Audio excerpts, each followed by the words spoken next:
মহান মে দিবসে সারা দেশে শ্রমিকদের নানা কর্মসূচি, কর্মঘণ্টা নির্দিষ্ট না হওয়ায় হতাশা।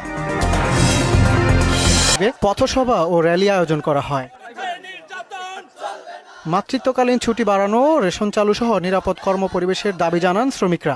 6 মাসের মাতৃত্বকালীন ছুটি আইন করা হোক। 23 সালের যে মজুরি সেটা যাতে বাস্তবায়ন হয় এবং গার্মেন্টস শ্রমিকদের জন্য জাতীয় বাজেটে যাতে সুনির্দিষ্ট বরাদ্দ থাকে। মে দিবস উপলক্ষে রাস্তায় গণপরিবহনের উপস্থিতিও ছিল বেশ কম। বাসের পাশাপাশি কোনো সুবিধা নেই, আমাদের চালালেও জমা দিতে হবে, না চালালেও জমা দিতে হবে। আমরা যে শ্রমিক কেউ কিছু মনেই করে তো আরাম করলে মালিকে কালকে বলবে চাবিটা দাও, গাড়ি চালান লাগবে না। এদিকে নির্মাণ শ্রমিকদের আয়োজনে এক পথসভায় শ্রমিকদের উপর নির্যাতন বন্ধ করতে মালিকদের প্রতি আহ্বান জানান যুবলীগের সাধারণ সম্পাদক। শ্রমিক তো দুর্নীতি করে না, শ্রমিক টাকা পয়সা আত্মসাৎ করে না।